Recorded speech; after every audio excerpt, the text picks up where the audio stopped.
함께 보실 말씀은 요한복음 21장 15절에서 22절 말씀입니다. 사람은 말이죠, 인생을 살아가면서 항상 이 무엇인가를 계획하며 살아갑니다. 이 사소한 일일지라도 말이죠, 나도 모르는 사이에 이 무엇인가를 계획하며 살아가게 된다는 것이지요. 이 작은 일이야 뭐 큰 상관이 없겠지만 이 무엇인가 이 크게 계획하고 이 기대하는 일이 내 생각대로 내가 계획한 대로 되어지지 않으면 우리는 이 당황하게 되어지고 이 때때로 이 절망감이라고 하는 것을 느끼게 되어 있습니다. 특히 이 그 계획이 내 인생에 있어서 말이죠, 아주 중대한 이 영향을 가져오는 일이라면, 심지어 지금까지 내가 무엇을 하고 있었던 것인가, 내가 지금 뭐 한 거지, 이러한 이 허무함까지도 밀려오게 되어 있다는 겁니다. 그러나 여러분 잊지 말아야 될 것이 하나 있는데, 하나님의 계획은 말이죠, 이 사람의 계획이 무너질 때, 사람의 계획이 무너질 때 시작되어진다는 겁니다. 하나님의 사람이라면 내가 이 하나님의 인도하심과 이 계획 위에 살아간다는 것을, 내가 이 하나님의 섭리 위에서 살아간다는 것을 믿는다면 내 계획이 무너질 때, 내가 계획하고 내가 생각했던 것들이 무너질 때, 그때 소망의 주님이 나와 함께 계심을 잊지 말아야 할 것입니다. 오늘 말씀의 이 배경은요, 예수님께서 십자가에 달려 죽으시고 부활하신 사건 이후에 일어난 일입니다. 제자들은 이 모든 것을 버려두고 믿고 따르던 예수님께서 십자가에 달려 돌아가심을 목격했습니다. 그리고 나서 이들은 엄청난 충격을 받았지요. 물론 예수님께서 부활하셨음을 전해 들었고 그 이후에 부활하신 주님을 만났습니다. 그리고 심지어 도마의 의심까지도 해결해 주셨습니다. 주님께서 죽음과 싸워 이기시고 부활하셨으니 이 모든 것이 다 잘된 것처럼 보이지요. 그런데 말입니다, 문제는 이제부터 시작됩니다. 지금까지 제자들에게 주님은 어떻습니까? 항상 함께 계셨지요. 급하면 스스로 찾아가서 스승을 만날 수가 있었습니다. 예수님 만날 수가 있었습니다. 그리고 전하다가 답답하면 도저히 안 되면 다른 사람에게 이렇게 말할 수가 있었죠. 와서 봐. 일로 와. 예수님 계시니까 와서 봐라. 초청할 수가 있었어요. 자랑스럽게 와서 보라고 말할 수가 있었다는 겁니다. 그리고 주님과 함께 있을 때에 방향성, 인생의 방향성에 대해서 어떻습니까? 걱정할 필요가 전혀 없었습니다. 그저 주님께서 하시는 일을 잘 따르고 보필하면 되는 거였습니다. 명령 순종하고 주님과 동행하면 그것만으로 충분했다라는 것이지요. 하지만 말이죠, 이제는 예수님께서 더 이상 제자들 옆에 계시지 않습니다. 주님께서는 물론 스스로 나타나 보이시기는 하지만 이제는요, 내가 바라고 기다린다고 해서 내 마음대로 만날 수 있는 상황이 아니라는 것이지요. 상황이 바뀌었습니다. 이제 답답합니다. 무엇을 해야 되는가, 어떻게 해야 되는가, 어느 방향으로 나아가야 되는가, 이 모든 것이요, 모르겠습니다. 여러분 아시다시피 제자들의 대부분의 직업은 뭡니까? 대부분 제자들의 직업은 어부지요. 자, 오늘 말씀 21장 2절에서 3절 말씀을 보면 이렇습니다. 시몬 베드로와 디두모라 하는 도마와 갈릴리 가나 사람 나다니엘과 세베대의 아들들과 또 다른 제자 둘이 함께 있더니 시몬 베드로가 나는 물고기 잡으러 가노라 하니 그들이 우리도 함께 가겠다 하고 나가서 배에 올랐으나 그날 밤 아무것도 잡지 못하였더니, 다시 어부가 된 이 베드로와 제자들이 고깃배에 몸을 싣습니다. 불과 3년입니다. 불과 3년 전에 이 주님을 만나서 이 새 세상에 대한 꿈을 품고 사람 낚는 어부가 되기 위해서 헌신짝처럼 버렸던 그 고깃배를 갖다가 다시 올라탔다라는 거예요. 주님께서 부활하셨다고는 하나 지금 눈에 보이는 내 곁에 안 계시니 마치 꿈 같아서 믿어지지 않았을지도 모릅니다. 어쩌면 다시 돌아올 낡은 배라도 있어서 고마웠을지도 모르지요. 어쩌면 생각을 정리할 시간이 그들에게 필요했을지도 모릅니다. 아니면 허탈해서 무엇이라도 해야 됐을지도 모르지요. 그것도 아니면 이제는 생계가 걱정돼서 그나마 잘 하는 일을 하려고 했을지도 몰라요. 사람 낚는 어부가 되리라던 베드로가 이제 다시 그냥 세상의 물질을 추구하는 어부가 되어졌습니다. 품었던 주님이 주신 꿈과 희망은 이제 약해졌을지도 모릅니다. 버렸던 고깃배, 3년의 이 버려진 세월 동안 낡을 대로 낡은 이 고깃배에 오르며 여러분이 제자들의 심정은 어떠했겠습니까? 한번 입장 바꿔서 생각해 보시기 바랍니다. 그래서 그런지 이들은요, 이 어업을 해야 되는 밤 시간, 밤 동안 물고기를 잡아야 되는데 결과는 여러분 말씀 보셔서 아시지요? 무엇인가 잡았습니까? 아무것도 잡지 못했습니다. 밤이 새도록 그물질을 하고 밤이 새도록 수고하였으나 헛손질이지요. 이제 날이 밝아옵니다. 해가 뜨면 이제 물고기를 낚을 수 있는 그 소망의 시간, 그 물질을 취할 수 있는 그 인생의 그 소망의 시간, 물질의 소망의 시간이 끝이 나갑니다. 계속해서 지금까지 내가 무엇을 한 것인가 싶을 그러한 허무한 감정이 밀려올 수도 있지요. 내가 밤새도록 헛수고했구나. 그런데 말이죠, 참 재밌는 것은 말이죠, 이러한 인생의 허무함, 바로 사람의 노력이 무의미하다는 것, 사람의 노력이 아무것도 아니라는 것을 깨닫게 되었을 때 그 허무의 바다 끝에 주님이 서 계신다라는 겁니다. 모든 것을 내려놓았을 때 이 모든 것을 얻는다라고 하는 이 진리를 기억하게 됩니다. 요한복음 21장 4절 말씀을 한번 같이 읽어보시겠습니다. 시작.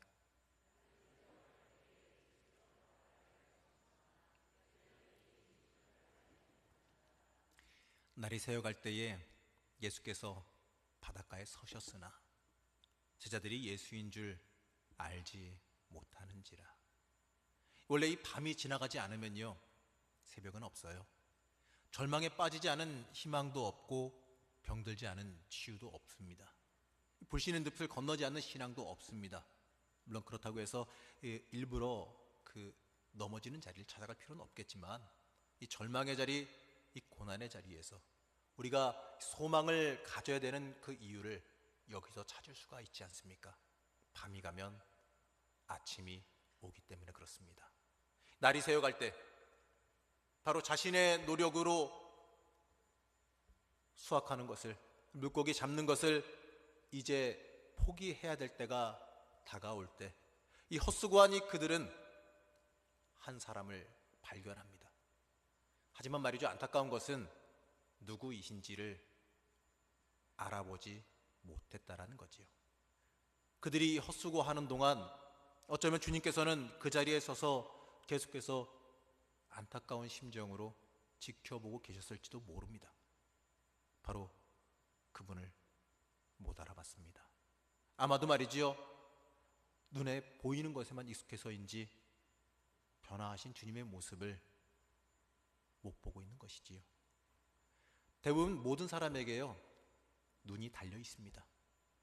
하지만 이 주님을 볼 수 있는 눈은, 주님이 볼 수 있는 것은요, 그러한 눈이 있는 자만 볼 수 있어요. 안타까운 것은 많은 신앙인들이 눈을 감고 살거나 자기에게 그 영의 눈이 있는 줄도 모르고 살아간다는 것입니다. 오늘 예수님의 제자들도 그러했지요. 요한복음 21장 5절에서 6절 말씀을 보시면 이렇습니다. 예수께서 이르시되 얘들아 너희에게 고기가 있느냐? 대답하되 없나이다. 이르시되 그물을 배 오른편에 던지라. 그리하면 잡으리라 하시니 이에 던졌더니 물고기가 많아 그물을 들 수 없더라. 여기서 이 얘들아라고 번역된 말은요, 원어적으로 볼 때에도 굉장히 가까운 아주 친근한 사람을 부를 때, 허물없이 부를 때 쓰는 명칭입니다. 생판 모르는 사람에게 쓸 수 있는 말이 아니라는 거죠. 여기서 말이지요, 누군지 모르는 저 사람이 이렇게 친근하게 부를 때 눈치가 빨랐다면, 이 제자들이 눈치가 빨랐다면 아마도 눈치를 채지 않았을까 싶습니다. 하지만 이들은 아직은 눈치를 못 챕니다. 주님이 물어보십니다. 많은 것을 가진 줄 알고 있다가 모든 것을 잃어버리고 다시 원점으로 돌아간 이 제자들에게 인간적인 노력으로 너희들이 거둔 것이 있느냐라고 물어보십니다. 밤이 새도록 애써서 뭐 좀 얻은 거 있느냐라는 것이지요. 하지만 말이죠, 역시 그들의 대답은 다들 알고 있다시피 어떻습니까? 없습니다. 그때 주님께서 명령하시지요. 그물을 배 오른편에 던져라. 여러분, 이 명령 뭐가 좀 떠오르시지 않습니까? 이 명령을 볼 때에 어디서 많이 들어본 명령이다 싶지 않으십니까? 다른 사람에게는 몰라도 말이지요, 다른 사람에게는 몰라도 베드로에게는 잊을 수 없는 명령 아니겠습니까? 누가복음 5장 4절 말씀을 다시 한번 보면 이렇습니다. 시몬에게 이르시되 깊은 데로 가서 그물을 내려 고기를 잡으라. 어떤 장면이냐면 바로 베드로를 부르시던 그 장면이지요. 어부의 지식으로는요, 말이 안 되는 겁니다. 어부의 지식으로는 물고기가 잡힐 수 없는 시간이고 잡힐 수도 없는 장소이지만 주님의 말씀에 순종했을 때에 어마어마한 결실을 거두었던 경험이 베드로에게는 있습니다. 그러나 베드로는요, 이 명령을 들으면서도 아직 눈치를 못 챕니다. 어찌되었든 간에 제자들은 순순히 그 주님의 말씀에, 그 명령에 따라서 순순히 그물을 던지지요. 그리고 우리가 알다시피 놀라운 기적을 경험하게 됩니다. 물고기가 많아서 그물을 들 수 없었다는 것이죠. 어쩌면요, 이거는요, 주님께서 다시 제자들을 부르심일지도 모릅니다. 요한복음 21장 7절 말씀을 보면 이렇습니다. 예수께서 사랑하시는 그 제자가 베드로에게 이르되 주님이시라. 주님이시라 하니 시몬 베드로가 벗고 있다가 주님이시라는 그 말을 듣고 겉옷을 두른 후에 바다로 뛰어 내리더라. 안타깝게도 주님을 가장 먼저 발견한 사람은 베드로가 아닙니다. 어쩌면 이 베드로의 모습이 우리의 모습일지도 모르지요. 주님께 많은 사랑을 받았고 바로 옆에서 수많은 기적을 목격했음에도 불구하고 말이지요, 결정적인 순간에 주님 알아보지 못하는 연약함이 우리의 연약한 모습 아니겠습니까? 우리의 인생을 통해 많은 기적을 행하시고 많은 소망을 주셨음에도 불구하고 결정적인 순간에 주님을 발견하지 못하는 모습이 내 모습입니다. 어찌되었든 간에 먼저 예수님을 본 사람은 요한으로 추정되는 이 사랑하는 제자이지요. 이 지혜로운 사람인지라 예수님을 가장 먼저 알아봅니다. 하지만 어떻습니까? 베드로는 역시 베드로입니다. 주님이시다라는 말을 듣자마자 자신을 부르시던 그 주님의 음성이 떠오릅니다. 이 깊은 곳에 그물을 던지라고 명령하셨던 그 주님의 모습이 떠오르고 절망 중에 있는 자신에게 다시 오셔서 오른편에 그물 던지라고 명령하시며 다시 한번 부르시는 그 음성이 강하게 다가옵니다. 그 말을 듣는 즉시 일하기 위해서 벗고 있던 그 몸에 겉옷을 둘러서 최소한 주님 앞에서 그 예의를 갖추면서 그저 100m도 안 되는 거리입니다. 100m도 안 되는 그 거리를 배로 저어갈 그 마음의 여유도 없어서 물 위로 그냥 뛰어듭니다. 어쩌면 단순 무식해 보일지도 모르지요. 하지만 말씀 준비하면서 저는 이 말씀 부분을 묵상하면서 참 많은 감동을 받았습니다. 주님이시다는 그 말에 앞뒤 가리지 않고 내 손해나 편의 따윈 쳐다보지도 않고 주님께 그저 달려가는 그 모습, 조금이라도 주님께 가까이 먼저 가려고 하는 그 모습이 너무나도 귀하게 다가옵니다. 여러분, 우리는 얼마나 주님 만나기를, 주님과 함께 동행하기를 주님을 갈망하며 살아가시는지요. 얼마나 주님 앞에 나가기를 여러분 스스로 소망하고 계십니까? 혹시라도 신앙생활하면서 주님의 사람이다, 직분자다 이렇게 말하고 살아가면서 내가 혹시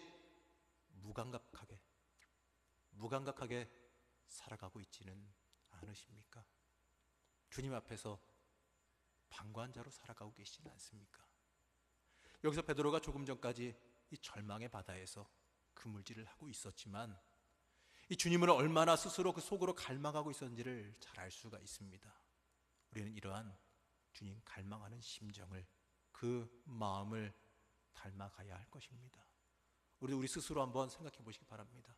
나는 얼마나 주님 만나기를 내 심령으로 갈망하고 살아가고 있는지 스스로 한번 돌이켜보시는 시간 되셨으면 좋겠습니다. 다시 말씀으로 돌아가서 8절에서 9절 말씀을 보면 이렇습니다. 다른 제자들은 육지에서 거리가 불과 한 50칸쯤 되므로 작은 배를 타고 물고기 든 그물을 끌고 와서 육지에 올라보니 숯불이 있는데 그 위에 생선이 놓였고 떡도 있더라. 자, 그들이 무트로 올라왔을 때에 거기에 생선을 굽고 이 떡을 마련하신 주님께서 제자들을 기다리고 계십니다. 이 주님께서는 그날 새벽 제자들에게 어쩌면 참된 사랑과 진리, 생명, 희망을 가르치시기 위해서, 다시 제자들 만나주시기 위해서, 다시 사명 주시기 위해서 기다리고 계셨을지도 모릅니다. 어찌됐든 간에 이 절망의 바다 그 자리에서 돌아온 그들에게 소망 주시기 위해서 주님께서 기다리고 계십니다. 밤새 헛수고해서 힘들고 지치고 또 허기까지 지고 있을 그들을 위해서 따뜻한 불과 아침 식사를 준비해 놓으셨지요. 이처럼 이 절망 중에 빠져 있는 자들을 돌보시는 주님의 손길을 우리는 바라볼 수 있어야 됩니다. 지치고 피곤하고 고날 때 나와 동행하시며 위로하시며 소망 주시며 또 입히시며 먹이시는 그 하나님의 손길이 여러분의 인생 속에도 함께 있을 줄로 믿습니다. 이처럼 우리는요, 절망 중에 빠져 있는 자들을 돌보시는 주님의 손길을 바라보는 믿음의 눈이 열려야 됩니다. 절망 중에 소망을 가져야 되는 이유가 무엇이냐면 주님께서 나와 함께 동행하시기 때문임을 믿으시기 바랍니다. 다시 11절 말씀을 보면 이렇습니다. 예수께서 이르시되 지금 잡은 생선을 좀 가져오라 하시니 시몬 베드로가 올라가서 그물을 육지에 끌어올리니 가득 찬 큰 물고기가 153마리라. 이같이 많으나 그물이 찢어지지 아니하였더라.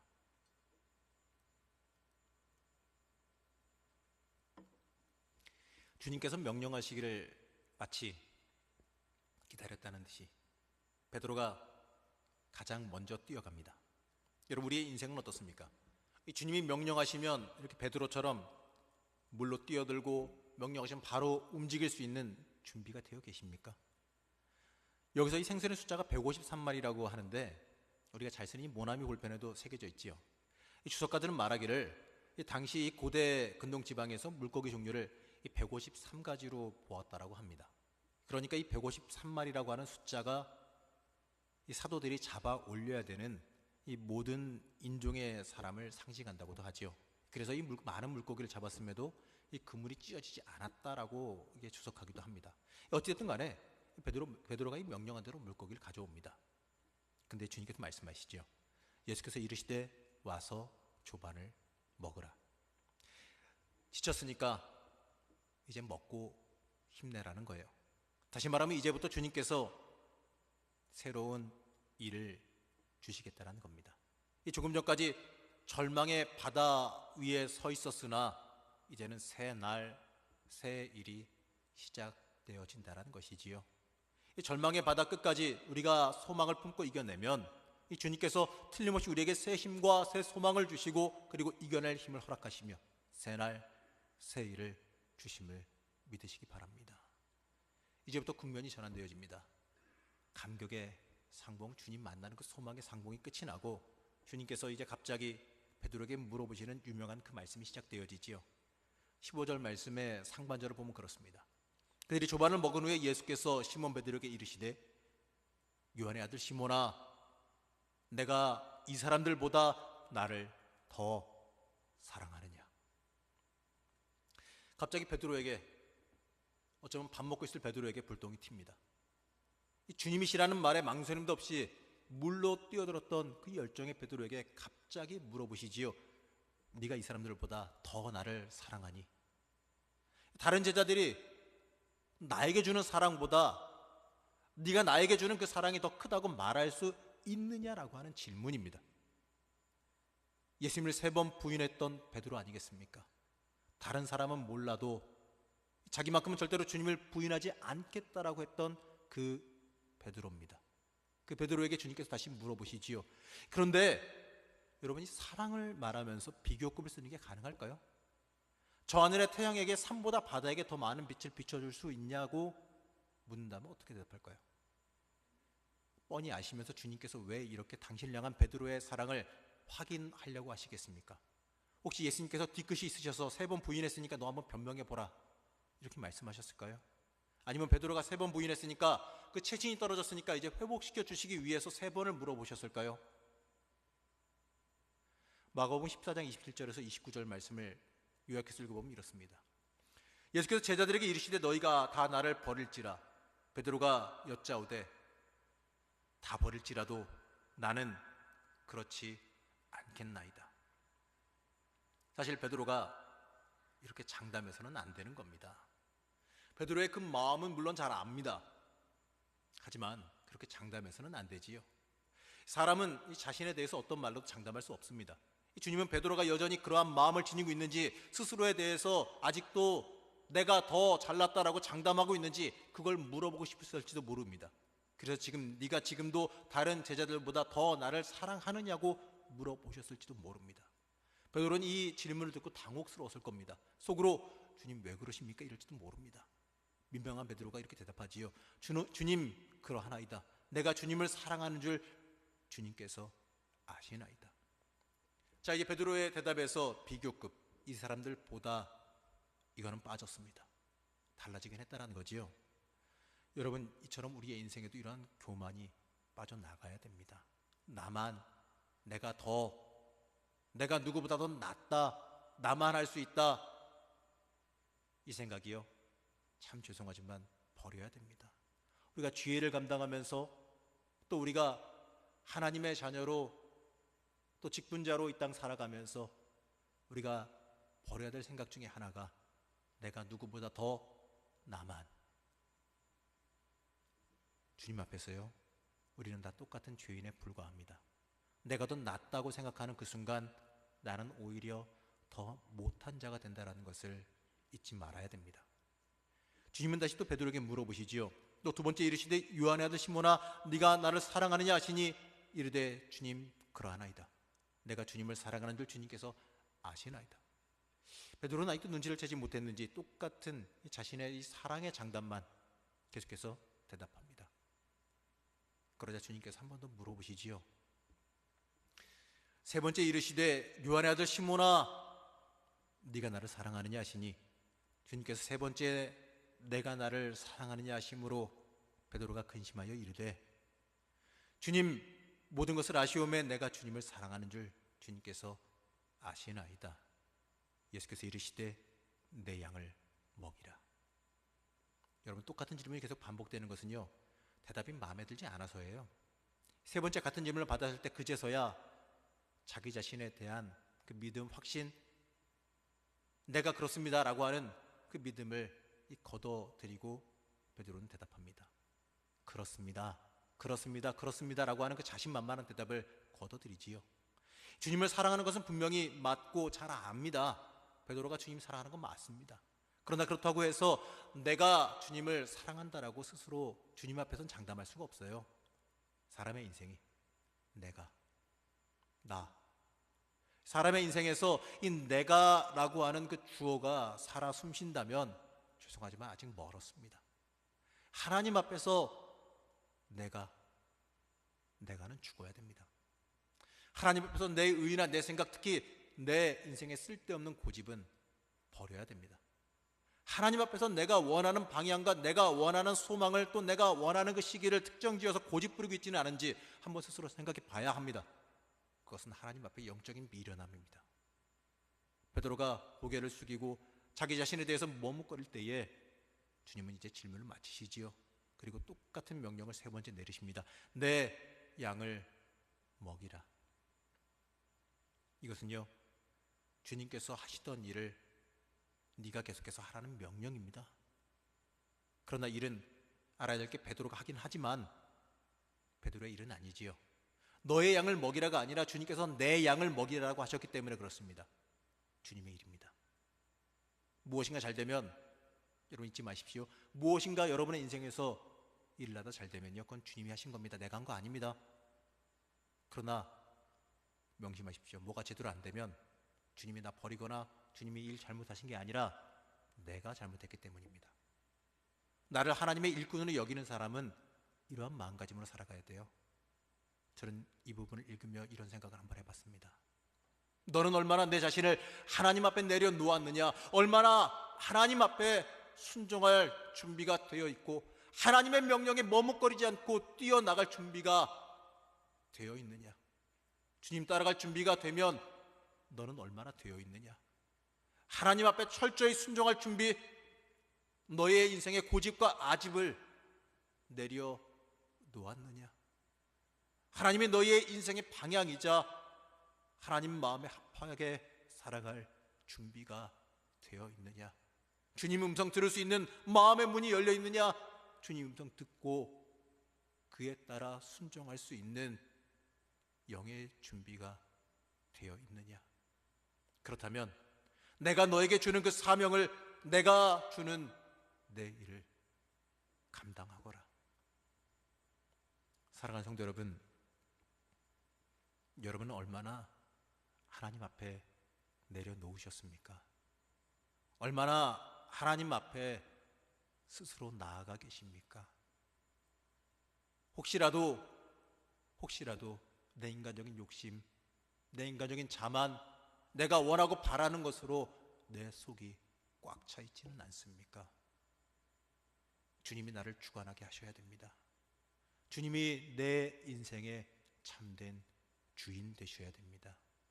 내 고집이 나를 이끌어가서는 안 됩니다. 오늘 말씀의 18절에서 19절은 이 베드로의 최후를 잘 아는 사람이 후대에 첨부한 내용입니다.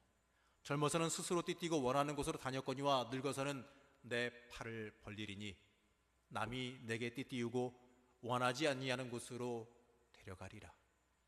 원래 이 사람이 나이를 먹으면요, 어쩔 수 없이 이 삶의 주인공이 자기가 아니라 남이 되어지지요. 우리 장로님들도 평생 열심히 살아오시다가 요즘에는 손주 보기 바쁘시잖아요. 자신을 위해 살아가는 사람이 이제 가족들 돌보고 살아가게 되어지는 어쩔 수 없는 겁니다. 가는 세월 어떻게 하겠습니까? 하지만요, 중요한 것은 여기서 나를 주관하는 남의 손이 말이지요, 이 다른 사람의 손이라면 그건 좀 불행한 거죠. 하지만 나를 주관하는 손이 주님의 손이라면, 하나님의 손이라면 어떻겠습니까? 그 얼마나 행복한 모습이겠습니까? 여러분 인생에서 여러분이 주인공 되지 마시기 바랍니다. 여러분의 인생에서 여러분의 주인공은요, 여러분 인생에서 주인공은 여러분이 아니라 여러분을 이끄시고 사랑하시고 돌보시는 하나님이십니다. 하나님이 여러분 인생의 주인공이 되어져야 됩니다. 세상 사람은 자신의 인생에서 주인공이 자신이 돼서 살아갑니다. 자신의 인생을 이끌어가는 사람이 자신입니다. 여러분, 우리가 세례 받았지요. 세례 받으면서 우리가 하는 고백이 뭡니까? 이제부터는 내가 주인이 아니라 내 인생의 주인이 하나님 되어 살아가겠습니다. 이 고백 아닙니까? 그게 돌이킴의 고백입니다. 내가 지금까지는 내 멋대로, 내 마음대로, 내 힘과 내 능력으로, 내 고집대로, 내 아집대로, 내가 원하는 방향대로 내 스스로 내 멋대로 살아갔지만 이제 내가 주님을 나의 주님으로 영접한 이후에는 내가 주인이 아니라 주님이 주인 되시고 주님이 이끌어 가신 대로 순종하며 주님 길 따라 살아가겠습니다. 이 고백하신 게 세례입니다. 그래서 세례는 강요되는 게 아니라 스스로의 고백을 해야 된다고 말합니다. 여러분 세례 받으셨지요? 여러분이 고백하신 겁니다. 그리고 나서 이제부터는 하나님의 사람으로 살아가겠다라고 이미 결단하신 사람들입니다. 그러면 얼마나 하나님의 손에 여러분의 인생 맡기고 살아가십니까? 우리가 잘 알고 있는 베드로의 모습은, 이제 이후의 모습은요, 주님께서 부르신 그 부르심에 맞게 예수님께서 걸어가신 그 십자가의 길을 걸어가는 베드로입니다. 주님께서 이제 베드로에게 명령하시지요. 19절에 보면 이렇습니다. 이 말씀을 하시면 베드로가 어떠한 죽음으로 하나님께 영광을 돌릴 것을 가르치심이로라. 이 말씀을 하시고 베드로에게 이르시되 나를 따르라 하시니, 시몬 베드로를 처음 만나실 때 하신 말씀도 바로 이겁니다. 이제는 이 땅에서 그에게 남기시는 마지막 말씀입니다.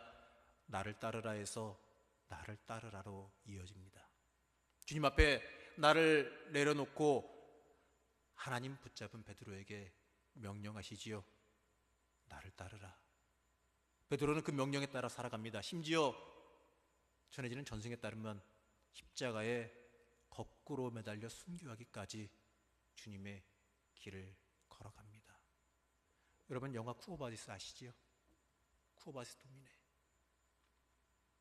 베드로가 환난과 박해를 피해 그 주변 사람들이 당신은 여기서 죽으면 안 됩니다 하는 그 권유에 따라 박해 현장을 피해 갑니다. 그때 다시 고난의 자리로, 박해의 자리로 들어가시는 주님을 도상에서 만납니다. 주님 어디로 가십니까? 네가 박해를 피해가니 내가 가야겠다. 그 말을 듣고 깨닫고 다시 돌이켜 순교의 자리로 베드로는 걸어 들어갑니다. 그리고 내가 감히 주님과 똑같이 십자가에 달려 죽는 것을 감당하지 못하겠다고 거꾸로 매달려 순교한 것이 이 베드로의 순교에 대한 전승입니다. 사랑하는 성도 여러분, 여러분은 얼마나 하나님 따라 살아가십니까? 여러분의 인생 속에서 얼마나 하나님 따라 살아가시기를 소망하십니까? 말로는 주님 따라갑니다, 따라가길 원합니다 누누이 말해놓고 실질적으로 고난의 자리, 박해의 자리, 때때로 내가 손해봐야 되는 자리, 때때로 내가 욕먹어야 되는 자리, 어떤 경우에는 하나님 위에서 내가 내려놓아야 되는 그 자리, 그때 다른 말 하고 있지는 않습니까? 그때 베드로, 그 과거의 베드로처럼, 주님을 3번 부인했던 베드로처럼 주님을 부인하고 있지는 않으십니까? 주님께서 고난의 자리를 초청하셨을 때에, 힘든 자리로, 절망의 자리로, 때때로 어려운 자리로, 희생의 자리를 초청하고 부르셨을 때에 주님 내가 여기 있습니다, 주님 내가 여기 준비되어 있습니다, 이렇게 고백하지 못하고 베드로처럼 주님을 부인하며 그 자리를 피하기를 원하시지는 않으셨습니까?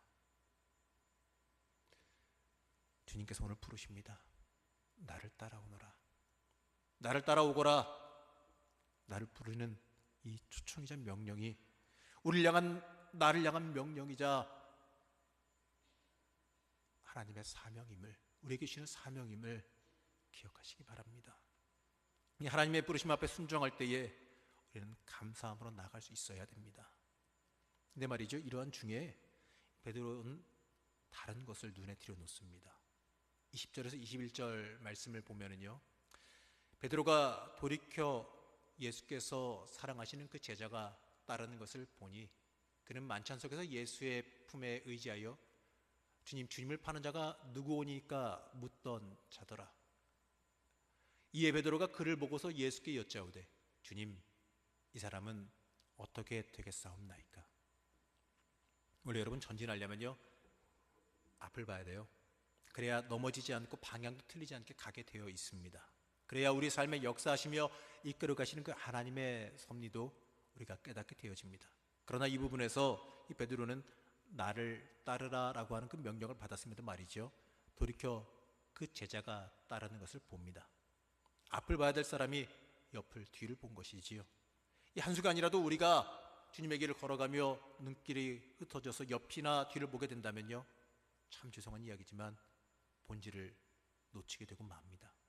사도 바울은 여기에 대해서 이렇게 말하지요. 빌립보서 3장 7절에서 9절과 13절에서 14절 말씀을 제가 읽어드리겠습니다. 들으시기 바랍니다. 그러나 무엇이든지 내게 유익하던 것을 내가 그리스도를 위하여 다 해로 여길 뿐더러 또한 모든 것을 해로 여김은 내 주 그리스도 예수를 아는 지식이 가장 고상하기 때문이라. 내가 그를 위하여 모든 것을 잃어버리고 배설물로 여김은 그리스도를 얻고 그 안에서 발견되려 함이니. 형제들아, 나는 아직 내가 잡은 줄로 여기지 아니하고 오직 한 일, 즉 뒤에 있는 것을 잊어버리고 앞에 있는 것을 잡으려고 표대를 향하여 그리스도 예수 안에서 하나님이 위에서 부르신 부름의 상을 위하여 달려가노라. 맞습니다, 여러분. 배설물 앞에 놓고 들여다보는 미련한 사람은 없습니다. 주님께서 베드로에게 다시 명령하십니다. 22절 말씀을 보면 이렇습니다. 내가 무슨 상관이냐? 너는 나를 따르라 하시더라. 주님은요, 오늘도 우리를 부르십니다.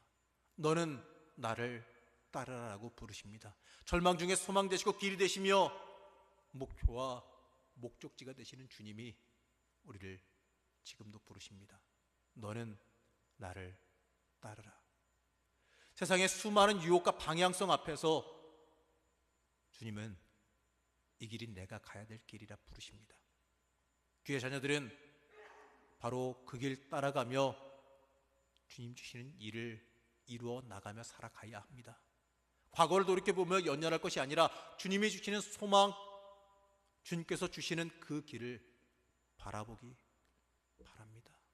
나를 통해 이루실 그 일을 우리는 바라볼 줄 알아야 됩니다. 우리의 삶 속에서 주님이 부르시는 그 초청에 응답하고 결단할 수 있어야 됩니다.